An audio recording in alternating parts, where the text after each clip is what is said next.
తాను జన సైనికుడిగా నిబద్ధతతో పనిచేస్తానని నెల్లూరు జిల్లా కోవూరు నియోజకవర్గ జనసేన ఇన్ఛార్జ్ చప్పిడి శ్రీనివాసరెడ్డి తెలిపారు. కొంతమంది కోవర్టులుగా మారి జనసేన పరువు తీయాలని చూస్తారని ఆరోపించారు. తన ప్రమేయం లేకుండా కొంతమంది టీడీపీ సభ్యత్వాన్ని తన పేరుపై నమోదు చేస్తారని తెలిపారు. దీనిపై టిడ్కో చైర్మన్ వేములపాటి అజయ్ కుమార్ రాష్ట్ర నాయకత్వం సమగ్ర విచారణ చేయాలని శ్రీనివాసరెడ్డి కోరారు. నా పేరు చప్పిడి శ్రీనివాసరెడ్డి, కోవూరు నియోజకవర్గ Janasena party POC Kovur constituency incharge. ఇది ఎందుకు చెప్తున్నానంటే,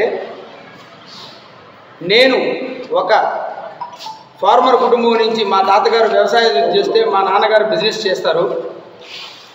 నార్మల్గా 10 మందికి నేను సహాయం చేసినానే కానీ ఎవరి దగ్గర చేతులు అందించలేదు. నా రాజకీయ ప్రస్థానం మొదలైందే జనసేన పార్టీ నుంచి.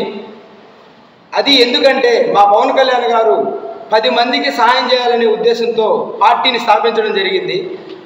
ఆయన ఆశయాలు ఆ దశలో మేము ఉన్నాం కాబట్టి మాకు నచ్చి, నాకు చిన్నప్పటి నుంచి పవన్ కళ్యాణ్ గారు అంటే ఇష్టం కాబట్టి నేను ఈ పార్టీలో చేరి జరగడం జరుగుతుంది. ఈ కూటమి ప్రభుత్వం మొదలైన ప్రతి దగ్గర నుంచి కూటమి ప్రభుత్వం ఇష్టం లేని కొంతమంది ఇంటి దొంగనైన ఈశ్వరుడైనా పట్టలేరు అన్నట్టు కోవర్ట్ కుక్కలు కొన్ని ఉన్నాయి.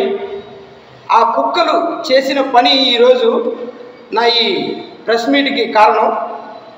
ఎందుకంటే మా ఉనికిని, మా మర్యాదని దెబ్బతీయడం కోసం, కూటమి ప్రభుత్వాన్ని చెల్లాచెదరడు చేయడం కోసము చిల్లర రాజకీయాలు కొన్ని చేస్తూ ఈ దశగా ఏం చేశారంటే, నా పేరు చప్పిడి శ్రీనివాసరెడ్డి, నాకు తెలుగుదేశం సభ్యత్వం నా ప్రమేయం లేకుండా